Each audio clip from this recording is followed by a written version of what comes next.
Good afternoon, and thanks for joining us today. I'm your host, Justin Zaremba with NJ Cannabis Insider, and this is our medical panel, What Doctors Should Know About New Jersey's Medical Cannabis Program. Thank you to our sponsor today, Curaleaf, one of the largest vertically integrated operators in the United States. Its local subsidiary, Curaleaf NJ, located in Belmore, New Jersey, is the state's largest medical cannabis facility and wholesaler to 3 other dispensaries in the Garden State. NJ Cannabis Insider is a weekly industry trade journal produced by NJ.com, covering the politics, policies, and people shaping the industry locally and nationally. Find us at njcannabisinsider.biz. If you're tuning in today, be sure to let us know in the Zoom chat where you're joining us from. We'd love to hear from you. And if you'd like to see all of our speakers on the screen at the same time, be sure to hit gallery view on the top right of your screen. Right now, I'd like to give you a little bit of a background on the New Jersey cannabis space for those of you who aren't 100% familiar with the ins and outs. So as of today, New Jersey remains in a holding pattern when it comes to the expansion of the medical cannabis program. Let's rewind back to 2019 to see how we got here today. So back in July 2019 was when Governor Phil Murphy signed Jake Honig's law into effect. There was a bunch of aims for this legislation, but really the underlying goal was improving access for patients and physicians.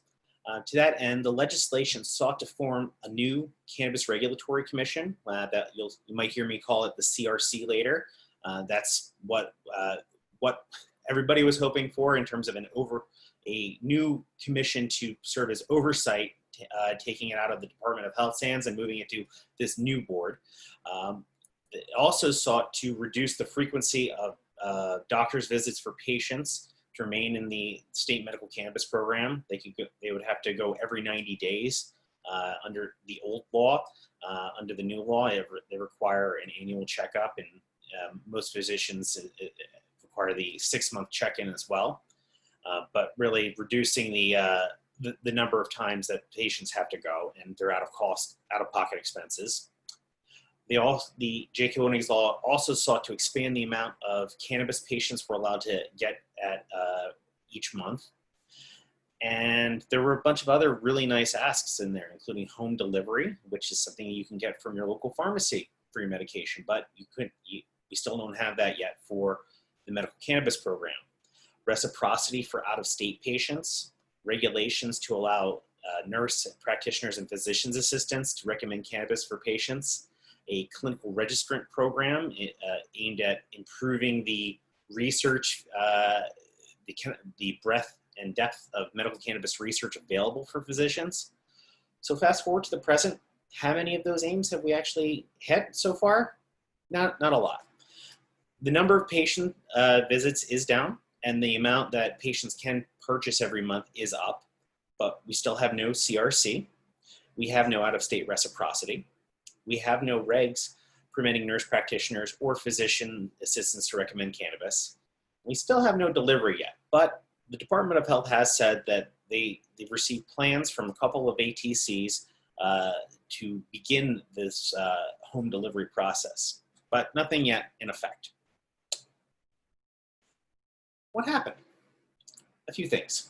First off, after Jake Honig's law was signed, there was still interest in the cannabis community and among some legislators in pushing forward adult use legalization through the state legislature back in 2019. But that came to an abrupt end when Senate President Steve Sweeney effectively put the final nail in the coffin for any sort of discussion on that, saying that he would not take it up during the lame duck session last year, and he was punting it over to voters.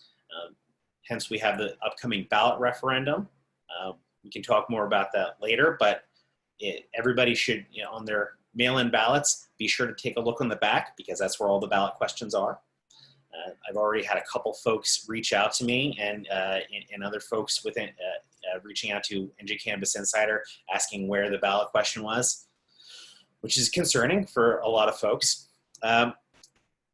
Another important event also happened during 2019, and that was the request for application process, which is just the government's way of saying that they had a bidding process going for medical cannabis licenses.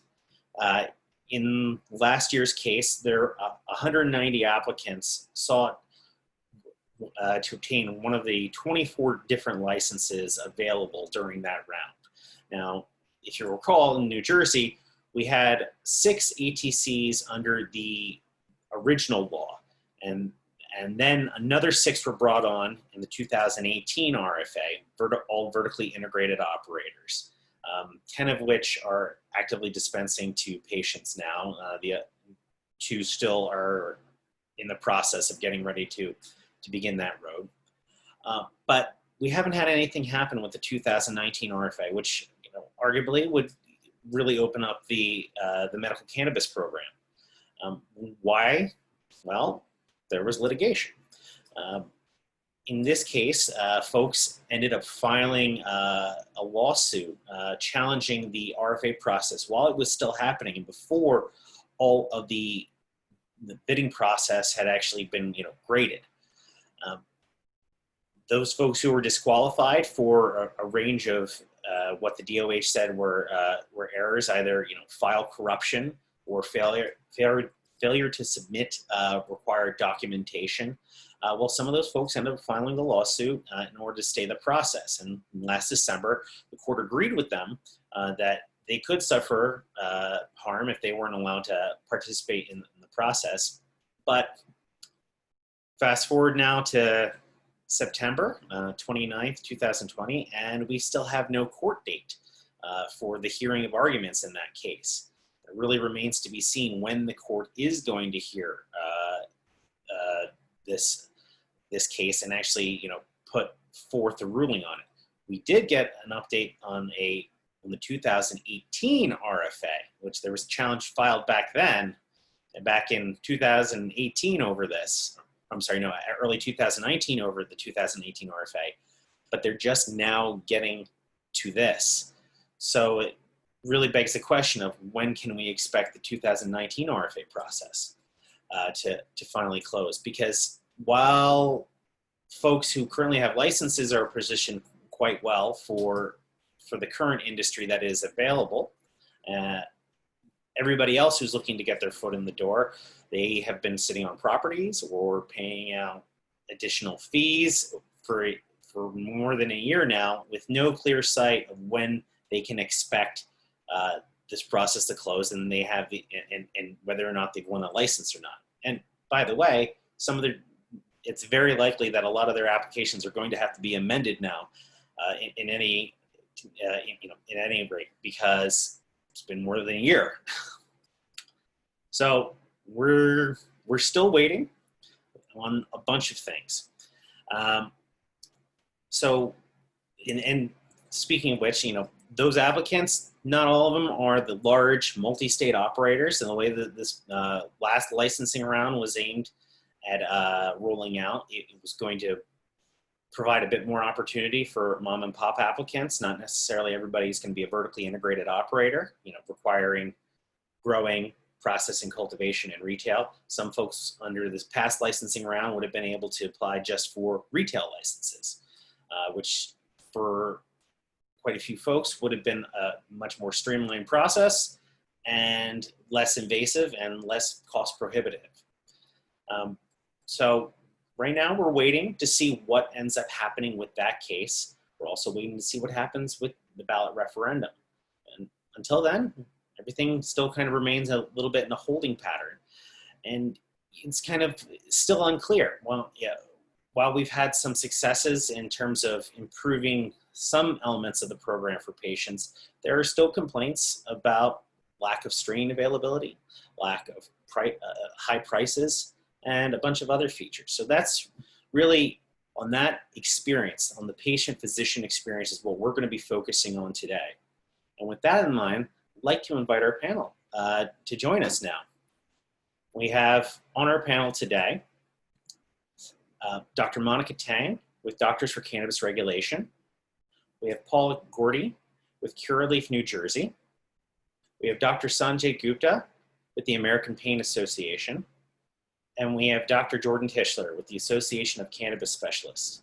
Hi, everyone, and thanks for joining us today. Thanks, Justin. All right, I'm going to put out this first question for everybody, and feel free to jump on in. What are the biggest challenges currently facing physicians and healthcare professionals with respect to the state medical cannabis program? Well, I can certainly speak from my own experience. Let me just say at the outset that my practice is based in Massachusetts, so that's a little bit different. Though I've taken care of a small handful of people in New Jersey, so I have some familiarity there. And I would say that the largest issue facing my patients at the moment is not so much access, but really quality of care and the degree to which the interaction with the dispensing system tends to have things go sideways. And so I would say that if we were to wave a magic wand and install only one aspect of an improvement in most states' programs, I would say that what we really need is something akin to a prescription. We need some way to be able to communicate to the dispensary a very specific treatment plan that the patient is instructed to get, and they get that, and then they can adhere to it. And we can then really hopefully achieve maximal benefit. And if not, then we have some idea of what's going on so that we can then improve upon that regimen over time. Okay. Absolutely. I'd like to piggyback on Dr. Tishler's amazing points and say that as a doctor of pharmacy, the first pharmacist to have spent nearly 2 years working full-time in-house at one of the licensed alternative treatment centers in New Jersey. That was from 2016 to 2018. I've seen a lot of growth in the program, but I noticed first and foremost from physicians, the concern around continuity of care. And exactly to what Dr. Tishler is saying, it's the concern about patient safety, and from the side of medical practitioners, pharmacovigilance, or following the patient, monitoring them closely for therapeutic and toxic monitoring parameters and clinical outcomes for the sequelae of their chronic conditions. Are they achieving symptom benefit? Are they receiving adequate education? Are they being monitored for drug-drug interactions appropriately? And the concern from medical professionals is that when they certify the patient and they're enrolled, they get their card for the program, when they go to the dispensary, they don't always encounter a pharmacist like me. They don't always speak to someone with a license, a medical professional background, the education about counseling patients, about dosing strategies, about how to follow and monitor up and raise real questions and concerns for patients. So that disconnect for providers is something that has them hesitating over handing off their patient essentially to someone who lacks that background to give them that expertise and training. So something that in response to that concern, the New Jersey Department of Health overseeing the NJ MMP has increased medical grand rounds and training lectures, in-service series, modules for medical providers around the state, going to hospitals, academic medical institutions, clinical practice sites. And it's really, truly a pleasure to be one of those specialists providing that education and training and giving them peace of mind, essentially, going over the science of the endocannabinoid system so they can explain it to patients, explaining to providers how to follow up with patients when they're certifying, how to educate them on what they should be looking for in terms of the patient, to like guide them towards the optimal choice in terms of personalizing their experience in the medical program to optimize safety, efficacy, ease of use, and cost for something that these patients and caregivers are paying for out of pocket. And I just want to add this note in here just for anybody in the audience who may be unclear. So unlike in a typical pharmacy setting where, if I for example, I have high blood pressure and in order to, get my medication, I have to go through a doctor's visits, I get a blood test, then I go to the pharmacy to get my medication and has a list of recommendations of what I should and shouldn't be doing with my blood pressure medication, the frequency that I should be taking it. We don't really have that at all for medical cannabis. So how do we get there? Well, I think, that there are states, I often say that, every state has kind of done a different thing, and some of the states have hit upon good things and then kind of flubbed all the rest of it. And Massachusetts is no exception. One of the things that we've done well has been that while we do have a list of 8 defined conditions, the law is written so those conditions are actually more of examples of what's contemplated by the law, but we're actually not required to stick to that list. And that's been a great thing. Other states have done other things well. For example, believe it or not, Florida, it requires that the clinician write an order. That's the word they use. Now, those orders certainly could be more specific than they are, but at least there is this concept that the physician, and I use physician and I should really include clinicians in general, that they are specific in educating their patients and in choosing a particular product with a regimen attached to it. And then that gets sent, in their case, electronically to a chosen dispensary, and then hopefully then it works from there. And I think, it's really, you brought up the blood pressure model. I think that's a really apt comparison.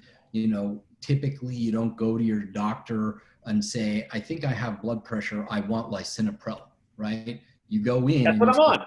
Right. Well, it's a very common medication, but you didn't ask for it specifically. You went to the doctor either thinking you had a blood pressure issue, or more likely in this case, you just went for a general checkup.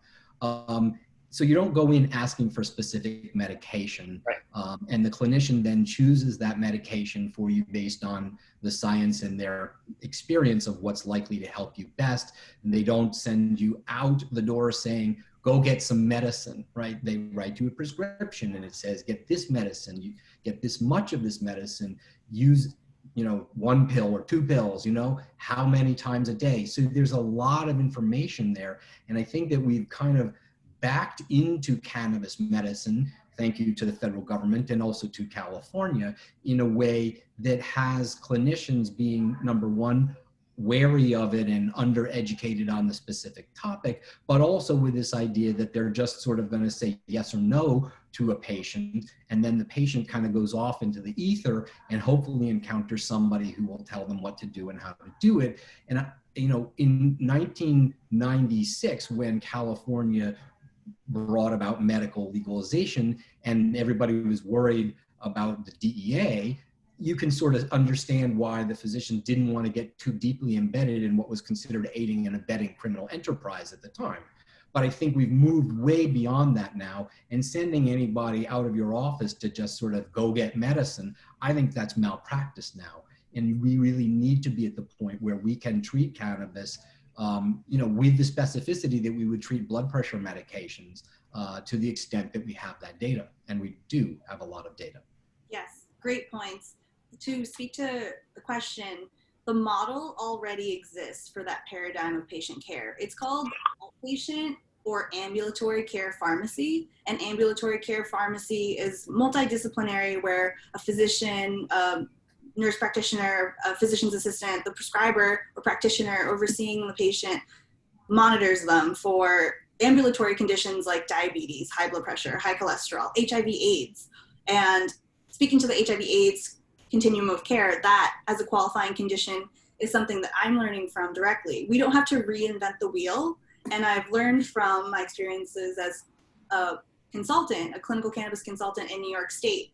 They have the model where pharmacists are staffing the dispensaries. The registered organizations have them in-house, and they are the ones providing that care. And I think that's a lesson that would be really helpful and important for New Jersey to learn from, to have a medical professional in-house to see these patients and to speak to exactly about learning about the labs, working with the clinical practice sites so that they share that information. It's going to be protecting patient privacy for HIPAA, of course, so it has to be compliant with all the advanced technology of informatics and everything. But different hospitals, different practice sites have different programming. So that's one issue we have to overcome. We need to standardize how everyone is going to have communication around patient information, not only protecting it, but just making sure it's streamlined and efficient.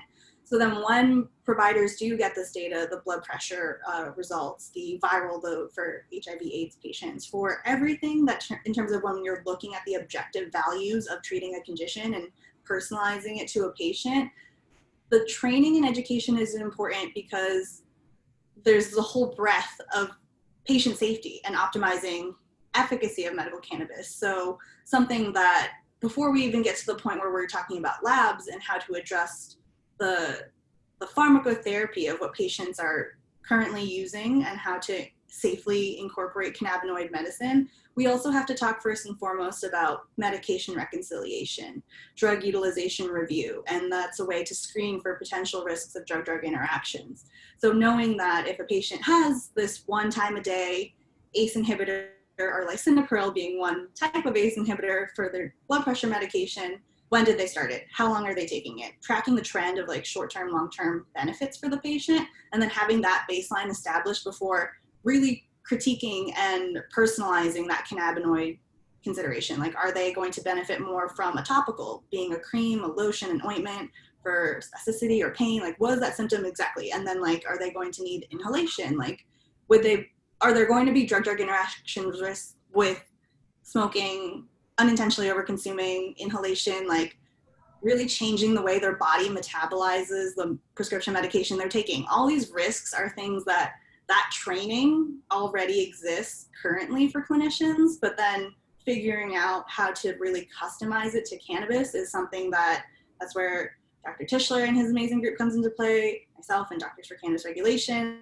and like all these other clinicians who have the experience on both sides, like understanding cannabinoid medicine, understanding whole plant medicine with cannabis therapy, and then understanding how it fits as like one tool in the whole toolkit is something that a lot of general practitioners don't really receive that training and education. So I think if we can work with all hospital sites, practice sites, and academic medical institutions, we got to train everyone. We have to retrain the entire healthcare community so that like across all specialties, it's not only multidisciplinary, but also interdisciplinary. And I think that I would just add, to follow on to some of Dr. Taing's point there, and something you said earlier, Justin, which is that, again, going back to the lisinopril model, we wouldn't put somebody on any blood pressure medication and say, see you in a year, right? I mean, these medications have complications, not commonly, but they do, and we monitor for them, which is exactly what Dr. Taing was saying. So you put somebody on a blood pressure medication, you have them back in a few weeks. Let's see what it did for your blood pressure. Let's see what it did to your kidneys. How is your potassium doing? All of those sorts of things. The interval is obviously different in the cannabis world, but ultimately close follow-up is kind of the key that we're often missing in the cannabis world, but it's the key that allows us to, as she said just now, tailor and personalize this and make sure that people are getting what they need from the medicine. Thank you. Paula, I'd like to turn this over to you real quick because you're on the dispensary side, and I'm curious as to what you can say as to the challenges you faced, especially Curaleaf has faced with respect to these issues. Points are amazing, right on point. But a few things that I would like to identify or put on the table. One is that, dispensaries have to do a better job, and I think we work really diligently at Curaleaf to do this. We have to do a better job of connecting with physicians on a regular basis to ensure that they know all of the modalities that are offered to the patient population. That's really important. Just as Dr. Taing was saying, everyone is not in a position to inhale. Everyone is not in a position to use X, Y, or Z modality. But if a physician understands what is offered, it is really, it's that much more helpful for them to feel a little more comfortable as they're having that conversation with patients about using cannabis with medicine. It's really important too that, patients are made aware from the onset that cannabis is not a panacea. Cannabis isn't curing anybody of their symptoms, but instead can really alleviate with patients with a little trial and error, and of course with a lot of monitoring. While patients can take it upon themselves to journal, oftentimes they're not made aware of that until they step foot into the dispensary, until they call us. And we'll say one of the things that's so important is for you to journal as you start this journey, so that when you are having those follow-up appointments with your medical practitioner, you have some information that you can share. As you are on your journey of trial and error, you know, you can actually have record, you have documentation of what you used, how it made you feel, how you felt before you took it, how you felt in the midst of it metabolizing in your system, and then how you felt afterwards. All of those elements, you know, we need to ensure that patients know that cannabis is personalized medicine, and that, you know, what your neighbor is doing versus what a friend is doing, or versus what anyone else in your universe is doing is what they're doing. But your biochemistry is unique to you. So there's some basic things that when we're doing consultations with patients, we always, you know, we talk about collectively as a group, and we do try to work hard to do outreach to physicians in our state, so that they don't just know what we have to offer, but they can share some of those similar messages with patients, so that patients don't come in with the expectation of something that may or may not be the case for them, right? So those are some of the elements that I think that are challenges, both on the dispensary side, on the patient side, and with the physician. You know, working hard to close that gap between the dispensary team and the physician team is really important, and it's something that we do hold dear. We put it on the front burner as we continue to function in helping people use cannabis with confidence, because that's our goal at Curaleaf. Thank you. Anyone else have anything to add in that respect? Can I just nerd out for a second and give everyone a really Right. It's really pertinent to this amazing conversation. I think for opening channels of communication with like dispensaries and medical practice sites, hospital systems, even colleges and universities where they're training upcoming generations of future medical providers and clinicians. I am so excited to learn that I was checking on like drug-drug interaction databases like Lexicomp, Micromedics, Up to Date. There's these databases that clinicians use as honestly like medical Bibles. Like they are comprehensive in that they're ways to verify drug-drug interactions and dosing strategies. I was so heartened to learn that cannabinoid medicine is now slowly being incorporated so that you can actually check through these systems like clinical pharmacology is another database. I checked all across all the databases to see that they will verify real risks. Like this is an absolute contraindication, this is a relative contraindication, this requires close monitoring. And that's something important where like that knowledge isn't common knowledge yet. So I think that while we're all very involved and we're active daily in medical cannabis, it's getting that awareness out there for other providers to know, because I think that would give a lot of peace of mind to help remove stigma and preconceived notions. A lot of general practitioners who don't know about medical cannabis, it would help them understand that like they can approach this and treat it like blood pressure medication. They can treat it like high blood pressure medication in a way that like we know to have a strategy around dosing, so you can space out the time of day. If there is risk, like you can understand like onset of action and duration of action, and then you can avoid and mitigate risk accordingly. And something that I think that is interesting is that we get kind of like even in like the specialties of medical cannabis, there's like silos where like the researchers talk to each other, like pharmaceutical cannabinoid medicine companies talk to each other. I was just speaking at like this international cannabinoid derived pharmaceutical summit, and I was explaining to like the different countries that they can use drug databases, and everyone was like, oh great, this is so exciting, this is like news to me. And I was like, oh okay, so we need to tell everyone, we need to have all these important conversations with each other and with others so that everyone knows that there are ways that we don't have to reinvent the wheel. There's like a workable framework that already exists so that we can implement harm reduction. And I think harm reduction, no matter how you feel about cannabis, if you like put your personal like opinions on the side and like shelve any bias, we can all have parity with harm reduction. That's great to hear that some of those dialogues are happening. You know, how widespread it really is that of these conversations? I think they're pretty widespread at this point. Yeah. And they'll increasingly become more common. Right. I mean, I think that, you know, it's a growth thing, right? So, I mean, 2 years ago, there weren't as many conversations as now, but there's, you know, obviously room on that path for us to keep going. But there are a lot of conferences at this point which have turned from things like, you know, how do you grow the best weed, man, to you know, how do we use this medically? Who are the people who understand the science and understand clinical practice, and get them out there like Dr. Taing to talk about these issues.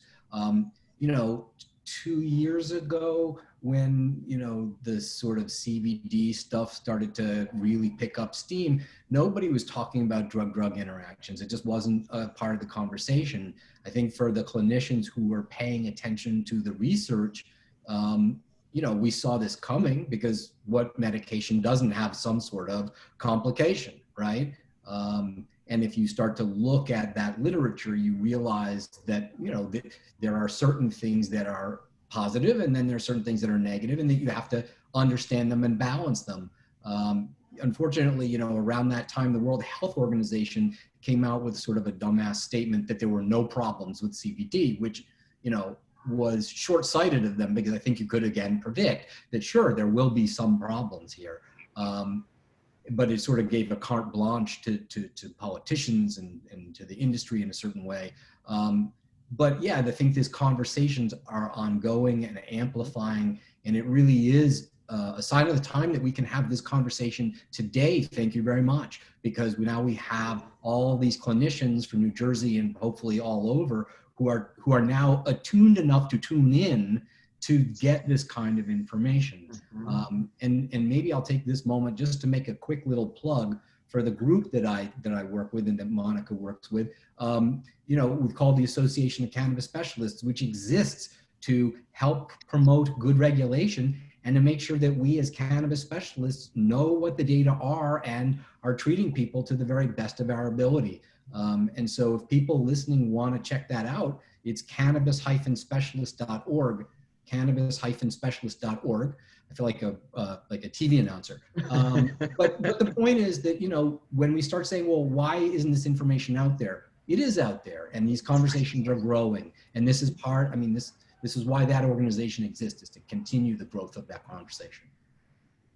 Thanks, appreciate that. Oh.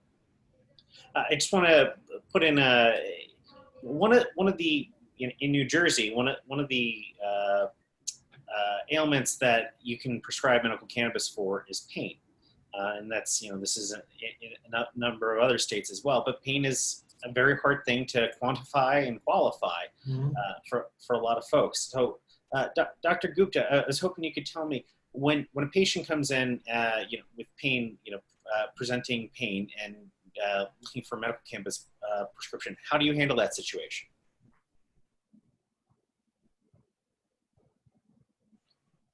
Still there, Dr. Gupta? Let me unmute myself. Okay.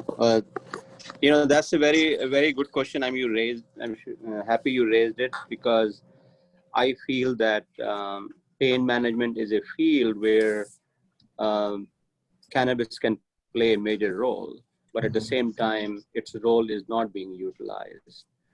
And that's part of the evolution of medical marijuana, both for recreational use and for therapeutic use. And I think we are making good progress in each state.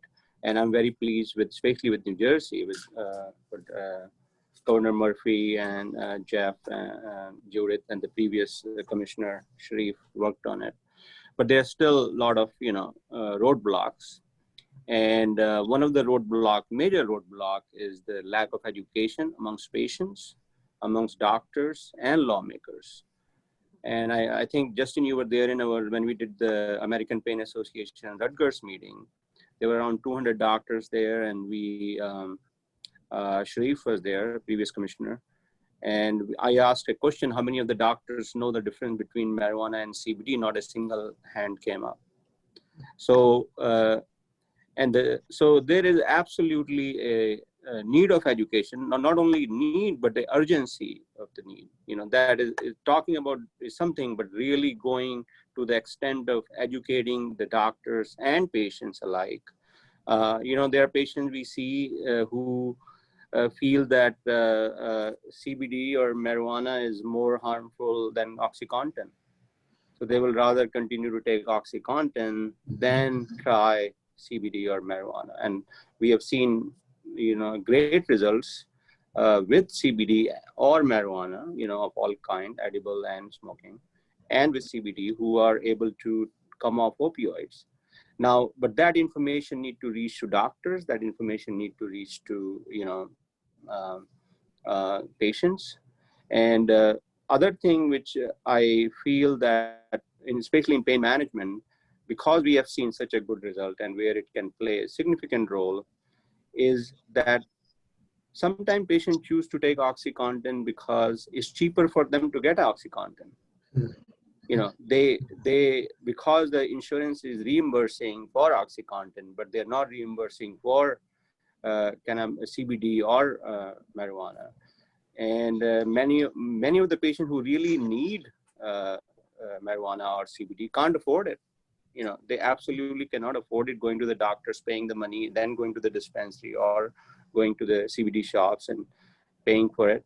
So as American Pain Association, we are trying to make all the efforts to, lobby and try to see if the insurance industry at least reimburse for the patients who are willing to come off their opioids, because it will make all the sense for the insurance industry. It will make all the sense for the, for the patients and medicine in general, because if you can take them off OxyContin or other strong opioids, why not pay for the, marijuana or CBD? Yeah. So, so those are the things I think. One thing practical, I will say, with New Jersey program, Governor Murphy passed a great law, but some of the doctors have complained and patients have complained that there's still a lag between when they certify a patient and when the patient get the license. So that process probably can be expedited, and that will help the patients a lot. We still should continue to try to reduce the, make it more affordable for all the patients, whether it's through nonprofit approaches or through, other approaches. It'll be always be useful to reduce the cost for these patients, because truly the patients who need, especially for pain, there is no way they can afford these medications. They can't even afford, copays. So I feel that pain is a field which really requires urgent and aggressive educational approaches, lobbying approaches, and all kind of reach out to different groups. Thanks. Thank you. Now, dovetailing on that, continuing medical education is one of the primary ways that physicians are able to stay up to date with new treatments, new techniques. It comes when it comes to treating their patients. So, to what extent do we have continuing medical education for physicians with respect to cannabis and CBD? Well, right now there is hardly any. Let's put it this way. Not only in New Jersey, but in many of the states I know, and which is I think which is fine. It's such an early stage of decriminalization of marijuana. We have at least made progress. We decriminalize it. Now I think as evolution, we need to try to get as much education. But this is a problem which is not new to the drug industry. Whenever a new drug comes, the doctors themselves, they don't get to know about it for a year or two. It takes time, repeated efforts from the industry which is manufacturing it, the drugs. And so I feel that the marijuana industry has to make more efforts. The societies have to make more efforts and try to make a reach out to this in terms of education, both CMEs, CEUs, and other thing. But right now there is a urgent need for more educational opportunities. I'd like to add a few things on that topic. Part of the question was, how many continuing medical education opportunities are there, how many courses, if you will, are available. And another question is sort of what is the requirement upon anybody who's practicing this kind of medicine to take those sorts of educational opportunities. And I will say that the number of opportunities that are out there are growing by leaps and bounds. Not all of them are super quality, but again, you know, the Association of Cannabis Specialists has a soup to nuts 20-hour video comprehensive, very clinically oriented course that's available to members, soon to be available to non-members as well. We do a grand rounds where we discuss more current literature. We have a clinical reference library that allows people to access sort of the best, the cream of the crop data, not everything that was published, but the stuff that's clinically important. And we have a mentorship program where newer clinicians can be paired with somebody with more experience so that we can have both one-on-one and group sessions to answer questions and sort of to feel more confident about your role as a clinician and have, you know, sort of a backstop, if you will. So all of those things are out there, and it's really a matter of just getting that out to people. One of the things that we as an organization have done is we published essentially a white paper on how much should this stuff be required, right? And most of the states now, New York is one, I think New Jersey is one, Massachusetts is one, they have a requirement for a certain amount of upfront education. It's usually pitifully small, ranging between 2 and 4 hours of coursework, and that's the requirement, right? Once you've done that, you get blessed to certify people, and nobody ever asks again whether you've bothered to read another study. And so we as an organization have offered that we think that somewhere between 16 and 20 hours per year is a not unreasonable and achievable goal and expectation for people who are actively practicing this kind of medicine. Yeah, Pennsylvania is another state that requires, they have the pharmacists in-house in the dispensaries, and they have the physicians, the nurse practitioners, physician's assistants, and pharmacists are all required to do the 2 to 4 hour window of training before, whether they work in a dispensary or if they're going to be overseeing and certifying patients. And I think that with continuing medical education broadly, something I've learned from working in other states is that a good model to approach that I wish more states would adapt is to work with the state-specific medical associations and the state boards of pharmacy or the American Pharmacy Associations affiliated with those states. And the ones that have been most receptive to the education in terms of being objective, balanced, and the information and content being impartial and accurate is when you're working, like what my experiences have included with the American Pharmacist Associations in states that have the pharmacies overseeing the medical cannabis program and involved, is that they're more willing to have the online content creation of modules of like virtual conferences and summits, and the panels are multidisciplinary so that they have the physician speaking to like what it's like in their practice for the certifying process and overseeing the patient, and then what the pharmacists are going to be dealing with in-house at the dispensary, and then how they're going to be working together and collaborating with them. I think that model has been so helpful for states like Georgia, Virginia are going to be onboarding, other states like Minnesota are doing it, Ohio increasingly. That's something that I think is so beneficial because I've seen so much progress made across the board. Like, you know that American Pharmacists Association is going to be giving you recent relevant information. They're citing research articles that are effective in terms of like establishing the preliminary data that we need around effectively implementing harm reduction. So it goes over like pharmacokinetics and pharmacodynamics, and it's like robust data that we're waiting on more randomized control trials. The plant itself and the products are like very diverse, and there's a lot of heterogeneity that you have to navigate. But if you can understand that fundamental science, the cornerstone basics of pharmacology, that's what has been accelerating most success in programs, more essentially buy-in or understanding and parity with the providers in those states. And I think that that model would be great to roll out nationally in every single state, regardless of if there's like the pharmacy model in any way involved in those medical cannabis programs. I think as long as it's just that information is valid, it's also going to have to be updated for like the lens that we're looking at cannabis through, which is medical, because there are so many new online modules, and that like one that is very pro cannabinoid medicine and pro like medical cannabis. If you go through one section of the module and it goes over like cannabis use disorder, or like misuse and abuse is when you're not really using medical cannabis effectively, accurately, and in that personalized patient-specific approach. With cannabis use disorder, in that module, they talk about referring that adult patient to like child protective services if they have children who are under their care, because they are like an irresponsible adult who should have their child like removed from them. And I'm like, that's weird. This is like a pro cannabis module. This is like something that focuses on like endocannabinoid science.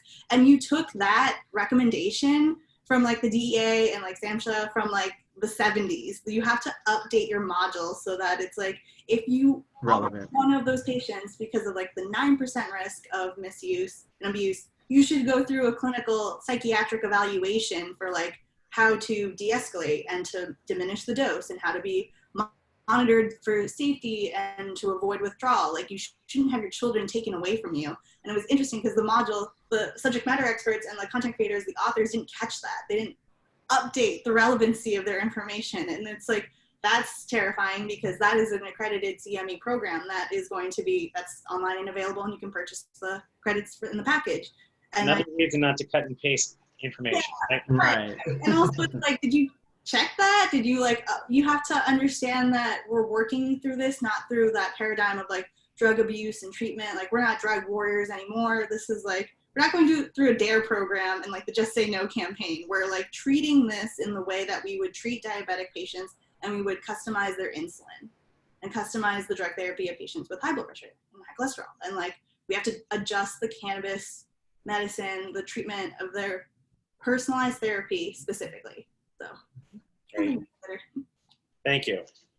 Paula, could you speak to this, to the issue of both continuing medical education as well as cannabis research from the perspective of a multi-state operator? What role is Curaleaf with respect to CME and cannabis research right now? Great, thank you, Justin. Sure. Curaleaf surely stays within the guidelines of every state in which it operates. We all know that Curaleaf operates in 23 different states in the United States. That being said, closest to home, Curaleaf is a registered clinical registrant in Pennsylvania, right? So it was in 2018, 2019 that Curaleaf went into a relationship with the Perelman School of Medicine at the University of Pennsylvania. They're contracted with them to do research, but there's still some things that have to happen. Research has not happened in our backyard in Pennsylvania as of yet. And so Curaleaf is very, very committed to educating all, right? I said earlier that Curaleaf is we're very serious. Our motto is that everyone has the opportunity to use cannabis with confidence. And so research is something that is at the forefront. Now, nationwide, again, I know that Curaleaf is looking within any state in which they can to potentially become a clinical registrant. I know that closest to home, Pennsylvania, is where it will happen, close to us right now. Right.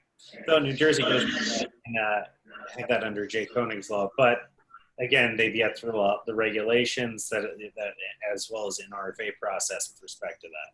Right, and just going back to, when you were talking about the CRC earlier, and Dr. Taing and Dr. Tishler were just talking about, CMEs, one of the things that we are looking forward to when the formulation of the CRC is available is that that's going to be part of their charge, making those recommendations for CMEs for physicians, because that's not even a regulation now. Physicians who are recommending in New Jersey don't necessarily have to have a certain number of CMEs in order to continue to recommend cannabis to patients in New Jersey. Hopefully the CRC will be upon us soon. Hopefully.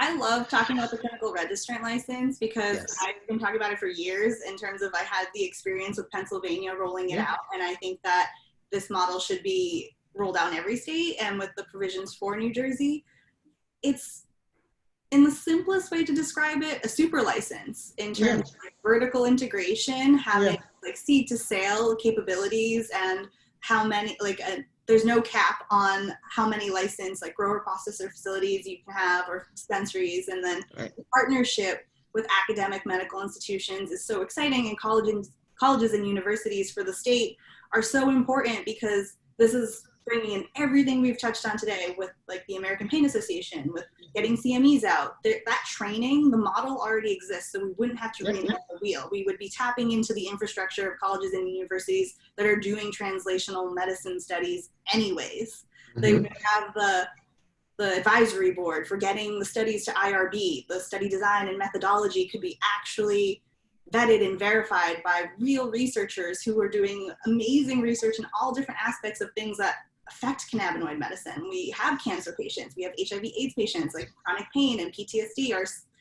All of that is like treating it is like hitting a moving target. So we're gonna need that robust framework from like the sources of funding, the resources available, the continuity of like all that technology, so we can effectively monitor the patients and have follow-up, and the data can be really reliable. And then that CR license is important for getting through all phases of the clinical trials. Like for investigational new drugs, this is going to be paramount, I think, in terms of helping us ultimately. I would like it descheduled for cannabis at the federal level. Like maybe it'll be rescheduled because there's so many like invested industries in play, and like. I agree, Dr. Tang. Deschedule. I agree. it seems radical and extreme, but that's also people are like, I'm more comfortable with decrim over legalization. I'm like, but the war on drugs is raging on. We have to legalize. Like, we have to be effective and intentional about approaching it. So I think the CR is the best way to go. I try to tell everyone on all the panels I'm on that like the CR is available, the CR is out there, like forging these partnerships with universities and colleges, and having that dispensary end component is going to be so important, because they're the pillars of the CR success. And we can actually safely monitor patients. We can update the program as necessary. We can add more qualifying conditions. Like having real research published is just so exciting, because this is just the beginning. Like not every state is aware that CR even exists. And should be. Research from quality product at that. Yeah. I just want to put in a ping for the audience. We're coming up to the end in like 7 minutes. So if you have any questions there, let us know in the chat area. I want to, the number of physicians enrolled in the state medical, in the New Jersey State Medical Cannabis Program has remained relatively static compared to the growing number of patients. We now have over 86,000 and about 1,100 physicians who are participating when last I looked. So I'm curious, what's your advice for physicians who are kind of cagey about getting in? How do you broach that conversation with getting them to take that next step of pursuing this? And I know some of it's going to be overcoming the stigma, but what would you say? I'll leave that up to everyone there. I think, first of all, it's not every physician who should be doing this, or clinician. I think that, right now, we really have to understand that with the amount of time that goes into a patient encounter with around this, that sort of the primary care model isn't really going to fly. They've got too much to cover in too short a period of time with the patient to begin with. And so I think that a lot of my colleagues sort of say, this is great, I'm all for it, but I don't have the time or the expertise to get into it. And so this specialty model, as Dr. Taing had mentioned, sort of more like an endocrinologist, somebody who, the primary care folks say, yes, from what I have learned, cannabis might be an effective medication for you for this problem. Let me send you to somebody who really knows what they're doing and who can spend the time to dig into it with you. And that, I think, is the model. And, endocrinology, some of which is still done as a specialty, some of it gets done as a primary care process, but that's because we've been at this for 100 years, right? And so, basic insulin changes are now well understood by primary care, but they weren't 50 or 100 years ago when the specialty was evolving. So I think that, what happens 100 years from now in the cannabis space is going to be very different. But right now we need to have a place where our colleagues in primary care and other fields like maybe neurology can say, okay, we now know this is useful. We don't need to know everything about it. We just need to know where we're sending our patients, that we can trust that they're going to get good advice, good guidance, and we're going to get feedback. We're going to hear back from our colleagues through notes or other means of communication so that we're all on a care team and we can manage these people's care effectively together. And I think that, that's again a model that the Association of Cannabis Specialists is really kind of putting out there. And I think that, that's the only way for us to move this down the field. I absolutely love that and agree wholeheartedly. I think that even if a specialist is on the fence, hesitant or skeptical, and understandably so, they want to see more studies and understand more science. They need that fundamental education, of course, but then the point of referring to a trustworthy, vetted clinician is so essential to that patient's safety. And also from the perspective of a provider who's worried about their license, worried about any liability or losing credibility or anything. There's so many risks and like stigma, I understand that has to be overcome, but the providers also need to know that there's a safety net. There's a network, a growing network of medical providers who can provide that care, who can engage and connect with the patient and make sure that everyone is protected in terms of course, it is important to protect your license. Of course, it's important to adhere to the law, but then being also practical, like not seeing, like follow the laws of your practice and then follow the laws set forth for the medical cannabis program.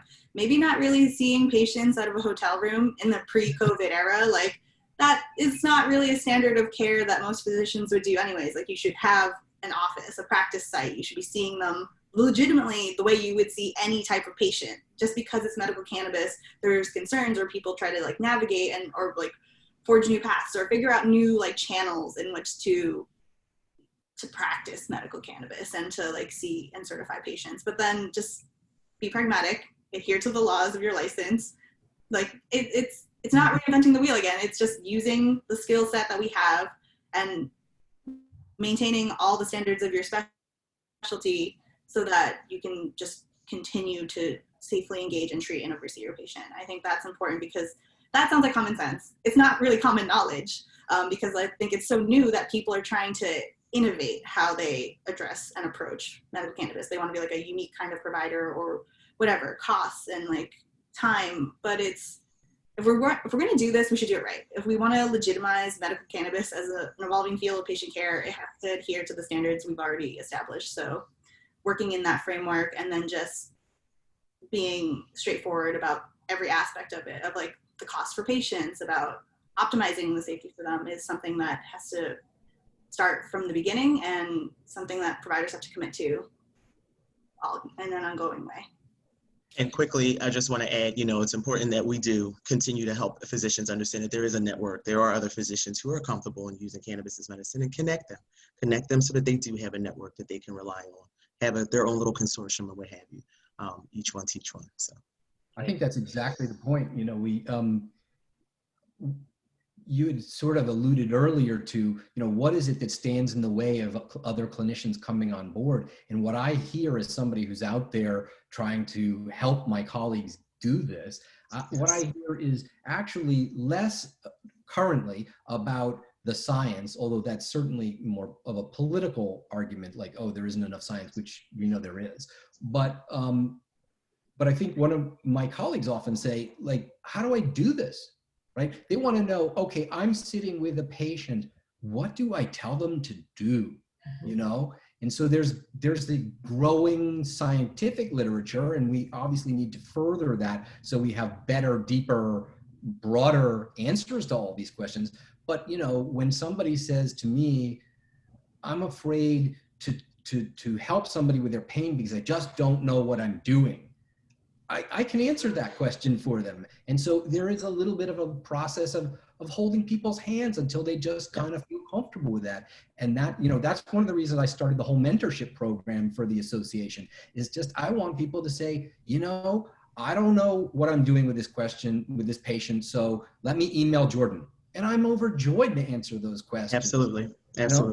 or when we get to have our monthly mentorship sessions, people just collect up their cases. It's kind of like, when we were residents and we were doing morning reports, people bring the cases and we chat about it and we talk about it. Both the literature and okay, this is what a 5 milligram, gummy looks like. And this is how many times and when I would say to take it. And, people say, well, does it matter if you take it with food or without food? And the answer seems, we don't know, but probably not.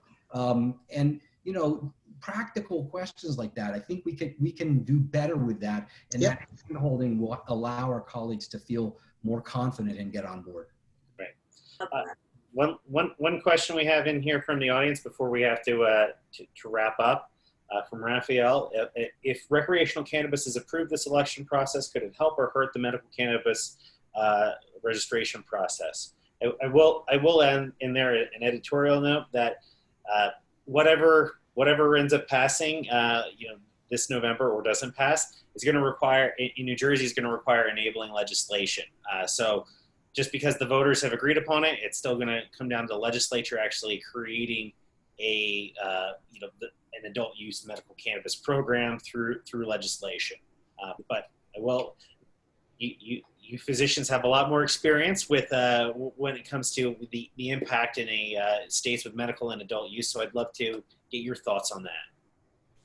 I think that it's important to educate all audiences about how the medical cannabis program and adult use markets are simultaneous and separate tracks that impact one another, because it's deemed essential right now. It's an essential business during this pandemic. And at the federal level, it's still Schedule I, so they don't qualify for the business relief and other loans that would help them stay tenable. So it's out of pocket, grassroots funding, self-funding internally for all the entities that are licensed. And patients are going to go where they can afford product. So in the states that have adult use and medical, like Michigan and Illinois, and even to Massachusetts, some patients are participating in both simultaneously. They have the card, they go to a dispensary, they're registered with it, but then they also are but I can also get it cheaper, or I can just get my allowable max limit, and they mix and match. So there's the need for raising awareness around legalization at the state level, because that helps with the future of reinforcing the durability of medical, for the future of insurance coverage, costs, for working with pharmacy benefit managers so that we can have this covered. We would have ways so that we can mitigate the costs for patients so that copays are manageable, so that we can start rolling out real research studies and partnerships with colleges and universities, because they're worried about their endowment. They're worried about funding. And if it's legal at the state level for adult use markets, then that gives them more flexibility and buy-in to be able to not worry about the concerns and hurdles that you have to navigate. I've noticed that in Michigan with adult and medical simultaneously, the universities aren't as hesitant to do the research. So some are getting as far as getting ready to submit a phase 2 study for IRB. And that's huge, because there's ways that we can work together and that they adult and medical impact one another in terms of funding, in terms of accessibility, costs for both sides, and access to resources that will be important. So that awareness, I think, is also in the same way that legalization unto itself is ultimately a harm reduction intervention. This may be in one of the very few areas where Monica and I don't completely agree, which is good. I mean, that we're on the same page on so many things. And I can say this, I don't have a fundamental problem with recreational legalization. In fact, in Massachusetts, I campaigned for it basically on the basis of social justice, and I strongly believe in that. However, I can tell you that as a practitioner in a state that now has both, that recreational has been harmful to medical in many significant ways, not least of which is that there's a strong emphasis in the marketing that essentially says, oh, you don't need a doctor, just come to us and we'll tell you what to get. And that has a tendency to point people in directions that are less helpful and less safe, and and essentially undermine the validity of cannabis as a medicine. And so, I think one of the things that, it's very current that the industry has coined this term adult use. And I think it's actually very telling. Initially, I thought this was interesting, and I tend to not use adult use as the expression anymore. I tend to talk about medical and recreational. And the reason is that adult use essentially kind of conflates anything you want to do if you think it's for your health, is thus okay. And I think that, okay, maybe not the right word, but the bottom line is that if you're using this to treat a problem, you probably ought to avail yourself of people who know something about it. And so just the expression adult use kind of furthers this idea that it's kind of a DIY approach. And that I can tell you seems to drive people into use of products that are less appropriate for their condition, for doses that are higher than are necessary for their conditions, for purchases that are greater and therefore more costly than what they actually need. And so I think that, Monica's got a really good point that they need to be separate systems. They do influence each other, and that we really need to be a little bit more cognizant of the ways in which legalization affects our patients. And where this really comes up is on the federal level, where there's lots and lots of discussion about legalization, largely again for social justice purposes, with no discussion really of what this will do to patient care. I think that we need to accomplish both, but until we have sort of an equal discussion about medical care, legalization at the federal level is likely to be an unmitigated disaster for patients. Really Quickly. appreciate that. Quickly, from the dispensary point of view, Curaleaf is committed to providing high quality medical cannabis to our patients. Very, very important. That's our goal.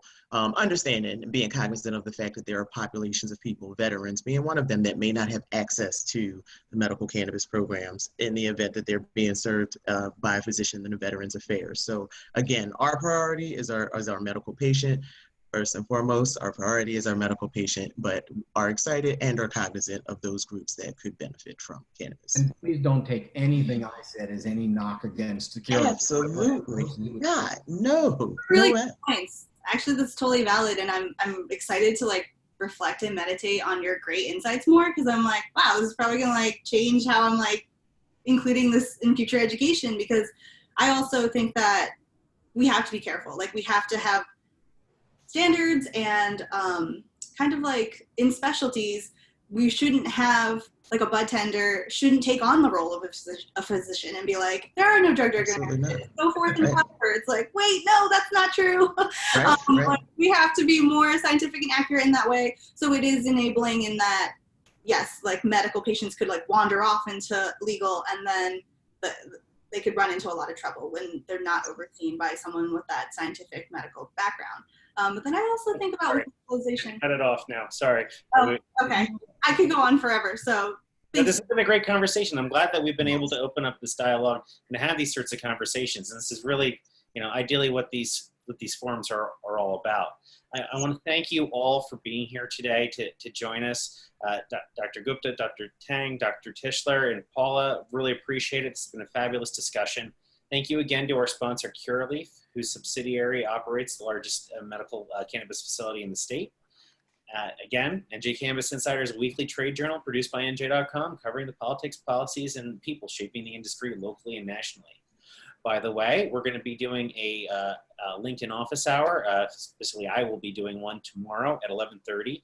So if you're able to join, please go over to my LinkedIn account, Justin Zaremba, and you can end up joining us tomorrow for a conversation. We will be talking about cannabis and the presidential election because the debate's tonight.